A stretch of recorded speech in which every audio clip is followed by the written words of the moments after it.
Let's get underway though for match 1 of day 2 of the PUBG Nations Cup.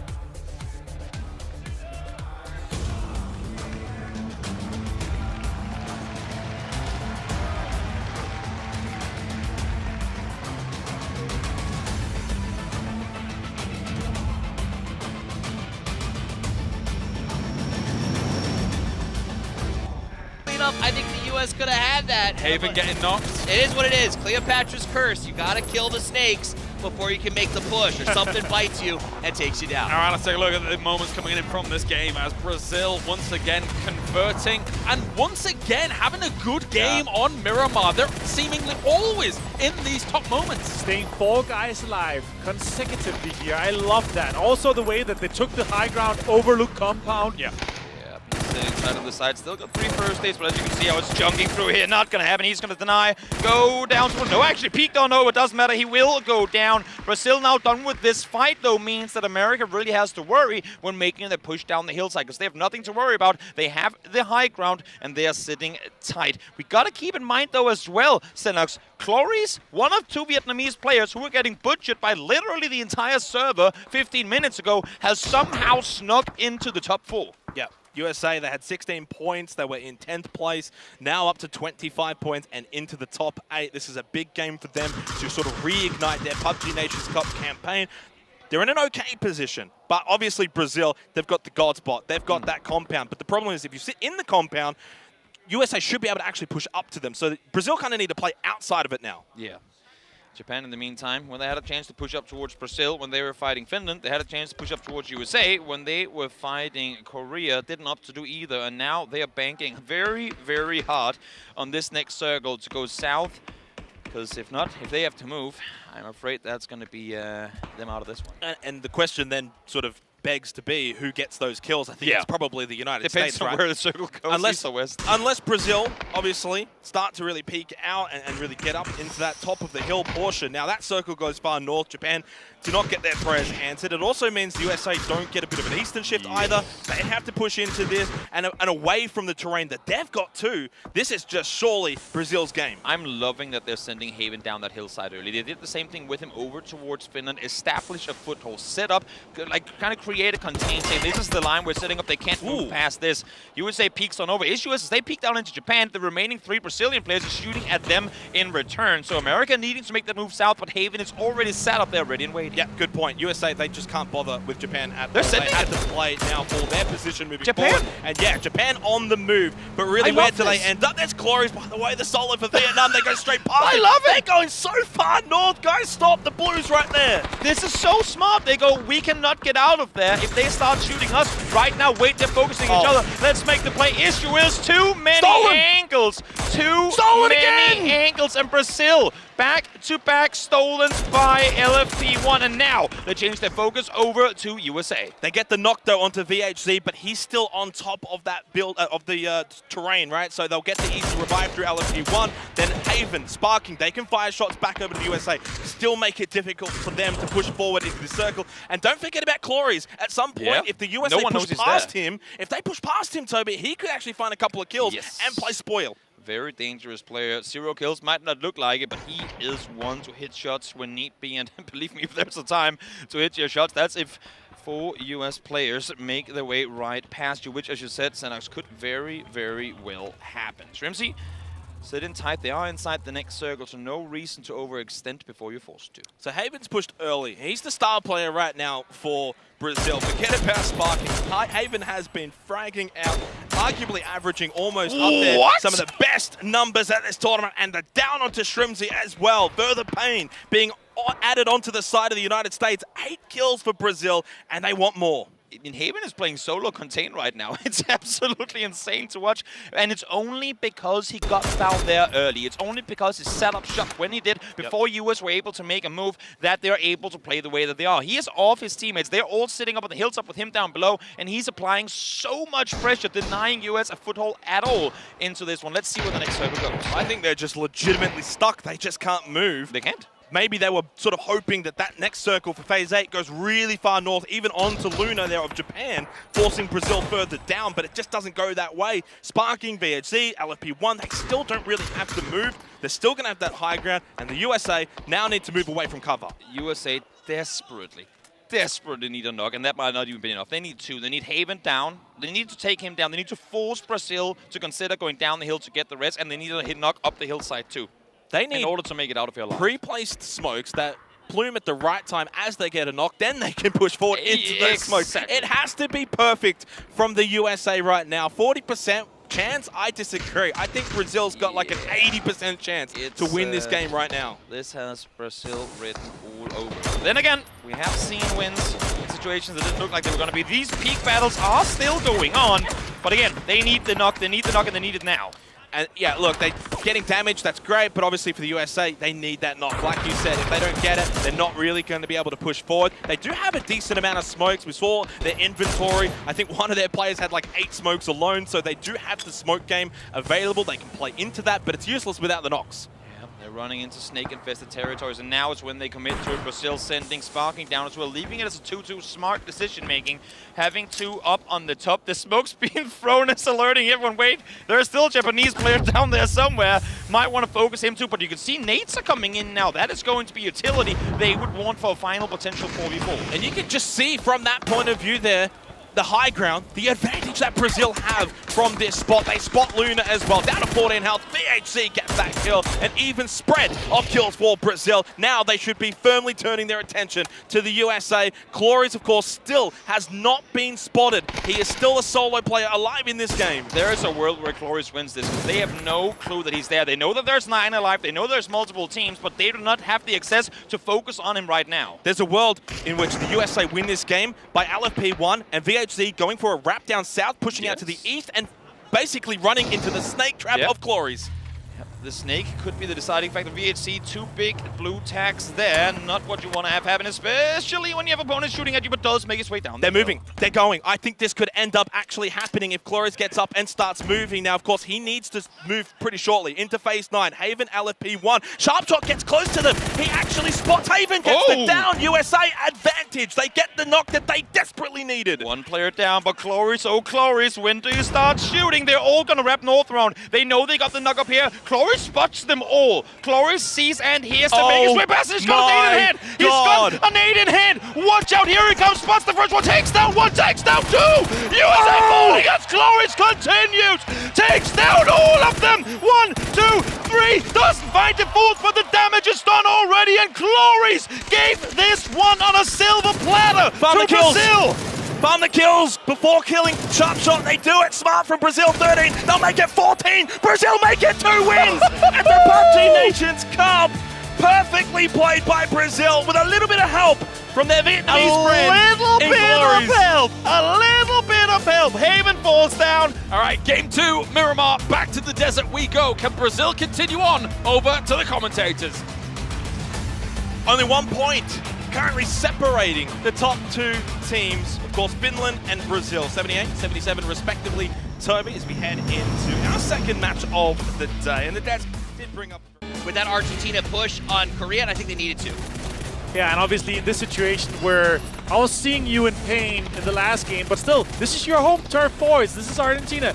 They play in your home region, and I'm super happy to see them step up, especially here, Silson, the most decorated player in this tournament. He's the only player that has been at every single international LAN since 2018.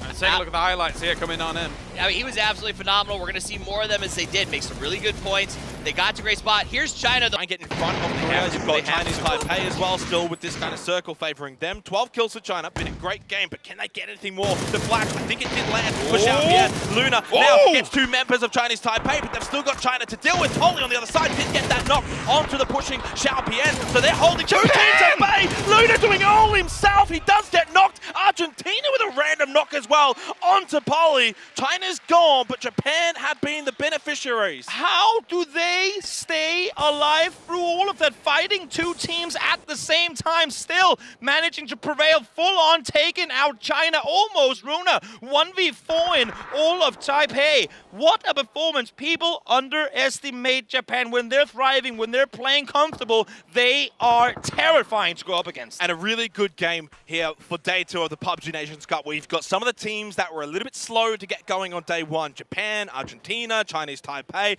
What have they got? 7 kills, 6 kills, 8 kills, and all into the top 4. Really, as things cool down here, loving the spread that Argentina is setting up. Keep 2 inside the compound. You don't want to get pushed in by Korea. But as we saw earlier, there was a chance they might want to wrap up, and that's exactly what they've done. Deny Japan a chance to make your way on down. You have the car. You can hear it. Silson's going to wrap back on foot. You know you're forcing them straight into trouble. And here they go into Taipei. But regardless of what happens here, else Japan does fall. What a hell of a performance from Japan to stay alive for as long as they did. Yeah, certainly so. Now this is where we turn our attention for what was maybe 10, 15 minutes ago at this compound with Argentina, Korea, and we may actually finish around this area. Of course, Korea, they've not moved at all. Not an inch for Argentina. They too have just held and shut up shop into this compound, holding this position down. They've already got 6 kills. We saw that in the mid game. They don't really need to run out, try and farm more. They've already got the kills on the board. Speaking of kills, Korea have none at the moment and only 3 players. So what's been a good game to get to the top 3, they haven't fully capitalized just yet. Coming into game number 1 today, we said who's going to change things up, who's going to turn things around as we enter day 2. Argentina now. Solid amount of kills. They've made some really good decisions within the compound here.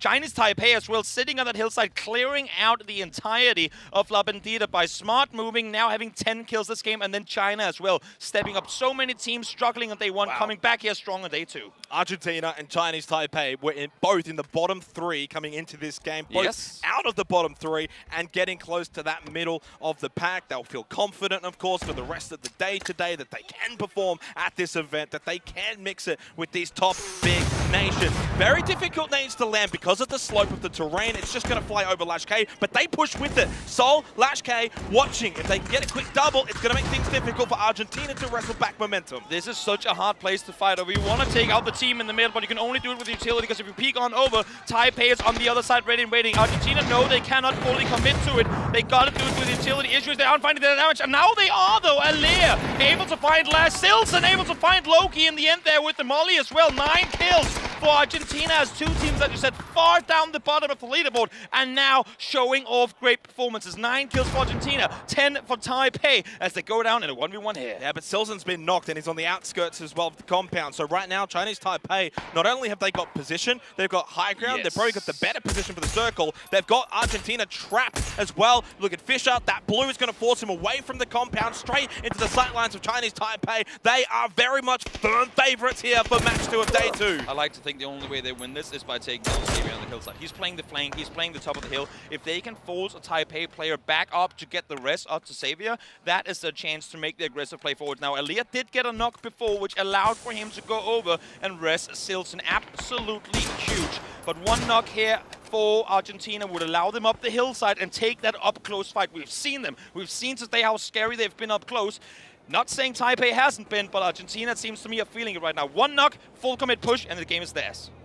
So this is where those final smokes start to get thrown out. They've got to push forward into this next circle. Of course, Fischer, Martinson, just on the very edge. Now, Silson and Lee, at least they're both a little bit more inward. Of course, they've got a bit more time, but not much, really. Phase 9 is here, and it's going to force Argentina up this hill, right into the arms of Chinese Taipei. They need the first knock, Toby. Without it, I don't see them winning. Nope. Let's see if the smokes are going to grant them any favor, so if it's just going to make it easier for Taipei to zero down their positioning. No more lethal utility available. The flashes are being thrown on forward. Argentina rabbing on in, continuing to lob the flashes on over Leo. First one to be found. Silson continues forward. No need to go for the flush. Now they do, as they find a little bit of breathing room. 10 kills for Argentina here as well. And Chinese Taipei now on the back foot. They're on the ropes. Argentina have the numbers advantage, and it seems like Chinese Taipei do not know what's just hit them. They've completely overwhelmed that left-hand flank. They've been able to use their numbers, get that knock, and now they split up a little bit.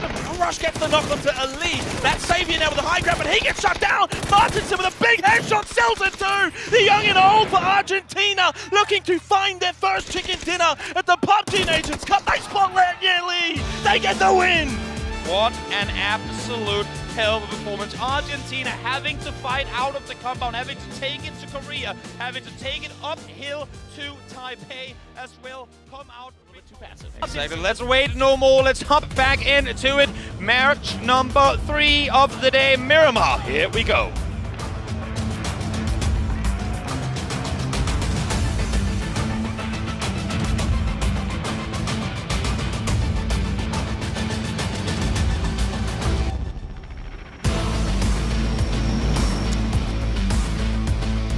Barrel, but they're going for the reses. They're going to be weak. They're going to be battered. He's got a real opportunity. He sees the first one. 1 second. Can he get it? No, he doesn't quite find the spray in time. He's going to throw the molly. That's a really good position. They're all bunched up on top of that, but no, Eski's going to shut him down. That was a glorious moment waiting to happen. Had he had a nade there, it would have been down in a second. Not going to happen though. Vietnam now, they managed to take out Argentina, but fortunately for Brazil, opting to make the escape early, sit tight, hold the compound. Vietnam, no way they were going to get out of there alive. I mean, this is just great play calling by Sparking for Brazil. The patience to go into that compound, wait that out. He knew that that fight had to happen in some fashion, and those teams were going to beat each other up, and they were going to be able to have a good opportunity to rake in some points. Haven doing a good job just kind of keeping track of their flank. Turkey has to recuperate, but there is a little bit of space here on the western side that they can hang out in. I mean, of course, Korea sitting very pretty in the central compounds. Exactly. I talked to Sparking coming into this day, and I was talking to him, what worked yesterday, what did you struggle with? And he said, we need to just aggress. There's so many teams that don't just aggress. We need to believe in ourselves, play aggressive, and I think that's part of what we saw with LFP and him, making that aggressive play into the compound, because so many teams sit back. So many teams wait for other teams to make a move that they can then respond to, but there are teams that just thrive that much more, being the ones to make the aggressive decision themselves. Don't fight on other teams' terms. Set the terms and force the opposing teams to adapt to what you do, and that's what Brazil's been doing today. They did it yesterday, and it's been working out for them to perfection. Yeah, I mean, it's a great read on this lobby, and a couple other teams told me very similar things, but right now Brazil seems to have really gotten the pulse on this lobby as we go into the last 3 teams, the last circle. It's just Circle 7. It's not even Circle 8. I thought we were in Circle 8. No, we're only in Circle 7 right now. Eski taking some damage. I mean, again, Korea is going to have complete overwatch over a lot of this circle because of Lash's position. So everybody else is just trying to find, you know, little dips and dives, little doodads that they can hide behind. I feel like as long as Korea has the high ground, has the compound under their control, you can only, I mean, I was going to say do what Turkey will do here, play the field, play the cars, play for cover, and wait for Korea to hopefully get forced into the open. Because right now, I mean, this is going to be tough. Good thing for Brazil is they still have the high ground, still have the ridge, but they need to find something near Haven. Shooting on over, does not find anything to start things off. Got 3 frags in the bag, though, and they're going to be driving into range, or at least very, very close here. Soul able to see just enough between the car and the tire that he's able to get a little bit of damage here and there. So back between the tires, but it's going to be counter angles there from the rest of the Korean players that are forcing Lyra into the ground. Exactly, and the way that Korea is doing this is the exact same way we saw Korea play things earlier. Don't aggress, but aggress to enough of an extent that you're forcing the other teams into one another. Force them to fight, enjoy the third-party opportunity, unless if this circle shifts down a straight north. I mean, they have to fight. They have to fight instantly. There's no way they can focus Korea and not fight one another. Brazil and Turkey needs to fight for second and third. Yeah, I mean, and you nailed it earlier. This is quintessential Korean playstyle, where they love to just control as much space as possible, you know, find these flank angles, take kills like this, you know, let the other teams do some of the heavy lifting. Now, Haven still trying to find an angle here, but he's going to see Loki looking down, so he can't really push too much further forward, and Onyx going to be reinforcing Loki's position. Things go quiet, but only for as long as these smokes last. 9 kills so far for Brazil. Probably the, I mean, not definitely the team that these people would expect to be this far up the leaderboard looking at things. I mean, for Brazil to go out this strong, 94 points, solid first place right now. They have been looking unstoppable, and they continue to be. And to me, a lot of this is, you know, the preparation that Sparking has been putting in. I mean, obviously there's a ton of talent here, right, on this team, and Sparking's been talking up the whole team, you know, not just Haven, but, you know, LFP and VHC, and everybody here is really, really good, but Sparking is so hungry to win this event. I mean, you know, Xenox and I were talking, we saw him at the hotel late at night, just watching bots, just constant watching, rotation videos and stuff, just doing all the prep that is necessary to win this event, and it is paying off. Exactly. Brazil already one in the back today, looking to see if they can find one more circle. Hard shift southeast. Korea has to move. Turkey has to move. Now the tides have turned. Somehow Brazil will try and see if they can force the fight between Turkey and Korea. Don't risk your own lives. Force them to take the fight third party. Get yourself a good double-digit win. Well, Korea has to make a decision. Yes. They have to pick a side to fight on. They were hoping that they could sort of corral Brazil and Turkey into each other. It just didn't work out that way. And I think Turkey's probably the juicier target here, if I'm being honest. I mean, the hillside that Brazil has is really fortified. Exactly. No way they're going to get up there without a fight. Now they already have an Onyx down in the field itself. There should be no way for them to be able to aggress over towards Brazil.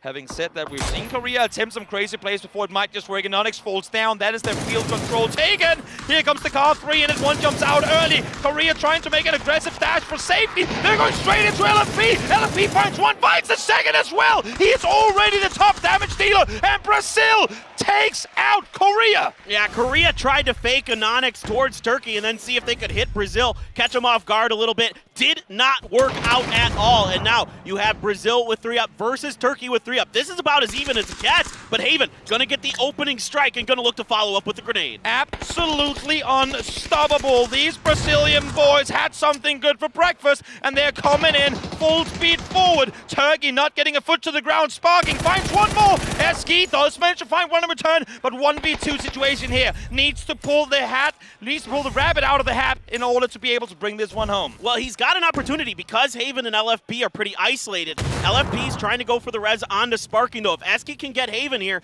he's got a decent opportunity. Oh, I take it back. LFP has come over to help, and Haven good enough on his own to take the game, and Brazil is on a roll. Absolutely phenomenal performance by Brazil. They win game number 1 of the day. They win game number... Grab the trophy. All right, well, thank you very much, gentlemen. It's now time to go into another game. We are changing things up. Erangel is on the way. Let's take to the plane and let's drop over by the casters. All right, thank you very much, Kay Laris. I'm Paper Thin, and joining me is Matchroom Matt. First of all, it's been a long time, my friend, since we have seen each other since we've been in person together. I know what it was. GLL, the last Season land. 4. The race for Tickleton right now as he is eyeing what's going on. Vietnam right on the edge. You can see perfectly content just to hang out here. Wants nothing to do with what's happening with Korea. I mean, the thing for Tickleton right now is Japan's pretty spread out, so if he can isolate those fights, he can absolutely do a lot of damage. Now, Luna is going to be coming down the hill, and Tickleton is going to have a brief moment here. We can actually go for the headshot with the AWM. You win a 1v1 versus Tickleton, and that's going to feel good. Japan now has control of so much of the eastern part of the circle. Korea has been dancing out and around this, but not assaulting the upper sections of this hillside. Really, everybody's got a comfortable spot to play now except for Vietnam. Yeah, actually, Vietnam's just kind of stuck prone on the side of this hill. China has been putting pressure on them. Korea's been putting pressure on them. So, they kind of have to wait this out. It's going to be about just sniffing out a perfect timing. And with teams like China and Korea there, that's so difficult. They're so disciplined. They're so smart. They know that Vietnam is stuck in a bad position, and they're absolutely going to try to punish them for it. I also got to point out here that Kane still had like 6 frag grenades left. So, Japan can really find some value here if they have to, say, fight Korea, try to take Korea out of that house. That means they have a lot of utility to displace the teams. And how vertical this section of the circle is, I mean, having nades out, you can just do so much damage from such a safer position. It looks like China might have an idea on what's going on with Vietnam. Nades thrown out, looks like it even curved down the hillside. That's one down, spots out the other one, and that was quick and easy. Vietnam now out, and China still in firm control over half of the circle. China's got control of this game. Unless there's a double hard shift towards Korea's compound, they really should have this game more or less wrapped up. I mean, with Xiao Lu there on the northern flank to make sure that that stays clear. Japan is going to try a bit of a split here right now as they continue to just completely encompass the southeastern edge of this circle. They're going to use this opportunity to heal up and get ready. Meanwhile, Korea, I mean, when you're in a situation like this, you have to kind of hunker down and wait it out. And, I mean, they're doing a good job on surviving, but it's a very dangerous place to play from. Getting some vision out, you can see Loki trying to get at least an idea on how people are rotating around them. Circle does pop, and Korea is still in it. Well, this is about the worst situation possible for China. They had everything in their hands, and now they're going to have a very different situation to work with. I think Lash just got popped in the chest with that AWM, by the way, and ZP has Shiva on the other side of this rock. He's being really diligent about this. This is really great by ZP. He got just enough of an angle. He saw over the hill briefly, didn't see anything. Okay, I'm just going to move back. You can tell what's going on with China. Lu is way to the north of this and already starting to move along the edge of the zone. I wouldn't be surprised if we just see them do a wide wrap around, maybe coming in on Japan instead of Korea. I like that. This is a very uphill battle that we could see China having to fight against, and instead use the information that they've already gotten what's going on to the north, encircle what's happening with Korea instead of trying to assault up that hillside right into Korea's face. That's a problem because they don't have any information on that either.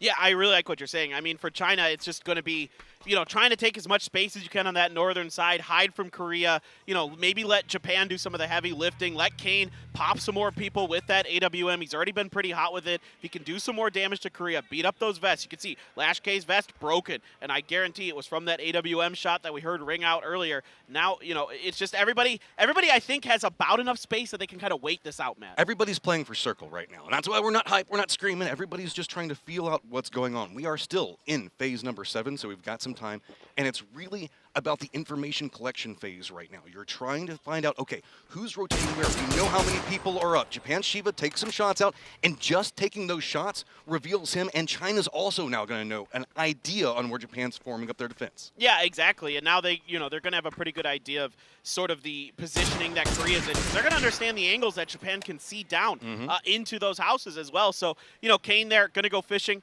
with his AWM, gets popped a few times by China, but is able to fully heal, no problem. Still has a full level, or pretty close to full level 3 helmet. The vest is pretty beat up, as you would expect at this point in the game, but all it takes is a couple really good shots with this gun, and it's a game changer. Right, playing it slow.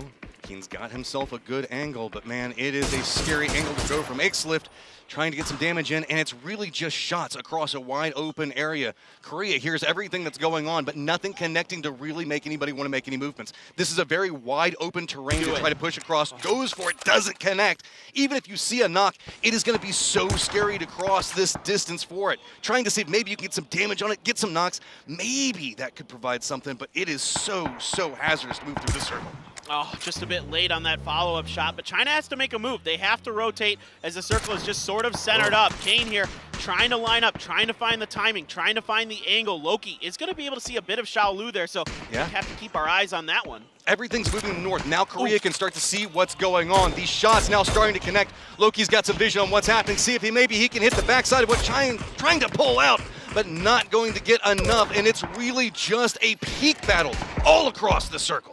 All right, Kane, you've got an opportunity here to maybe start getting into range of those grenades as well. Your teammates are here to back you up, and Ming taking a whole bunch of damage from the crossfire of Korea and Japan. Ixlift trying to just look around and trying to back off the angle that Poly has there, but right now it's going to require smokes to move forward. China is trying to live so hard. I mean, they're navigating this as well as you can, considering they're caught inside of a crossfire. They can't even make it inside the safe zone. They still have about another 20 meters that they're trying to do, and they're using all of their smokes, throwing down a wall, trying to deny vision, and now it looks like they're opting into assaulting the Korean side of this. That means Japan's gonna have the high ground, trying to start spraying into what's going on, but Korea already knows! They've got a read on it, goes into the spray, Lu goes down, Ming drops to his belly, and now it's a waiting game, trying to figure out if they can make the assault, and Nonix drops nades right on top of them, and China is running out of members. They don't have any way to make it into this. Japan assaulting with snipers, it is so harsh. I mean, Kane there is doing so much damage. ZP down to just 4 health. Korea holding the line so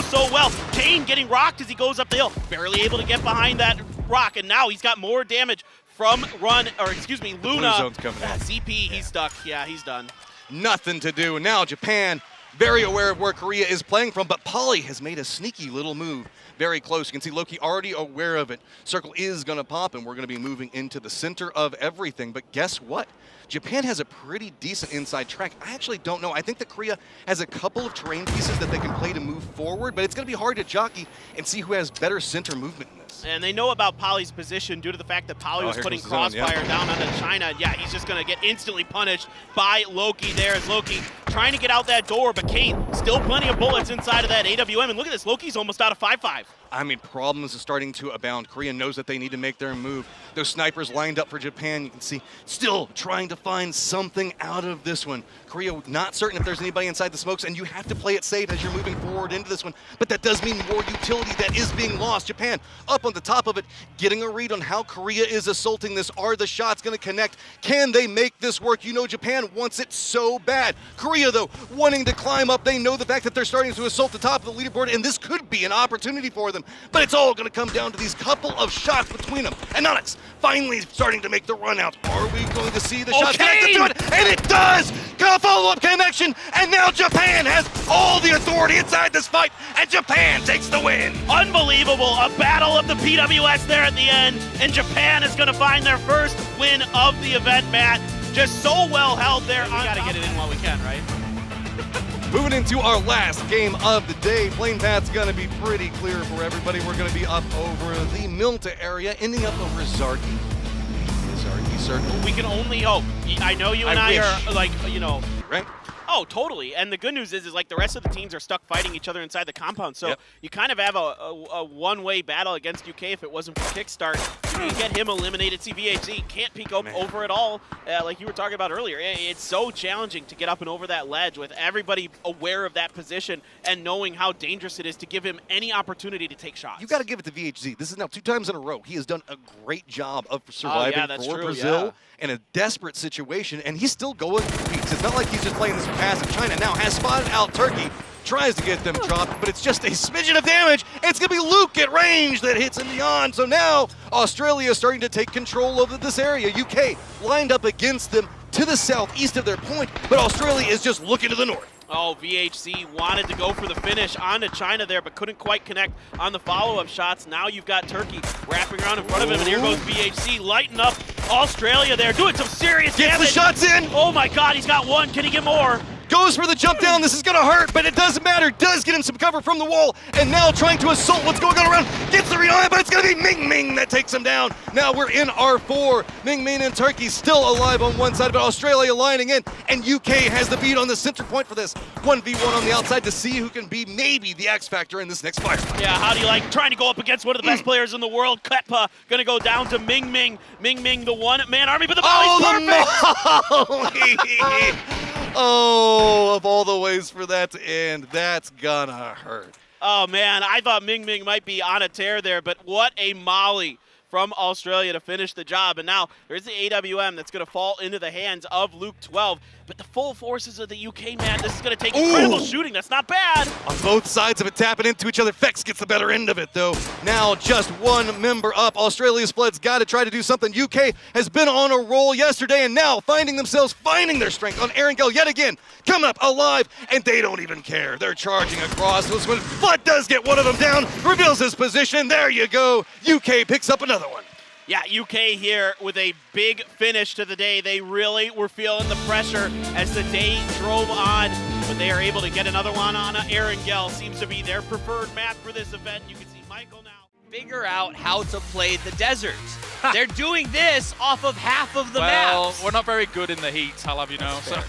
I will say, though, they need to keep up with Brazil because they're pretty damn decent with both maps. Brazil plays both, exactly. Yeah, absolutely. UK, though, will jump into second place off the back of this total lead. I will say this, though. The top 3 teams have won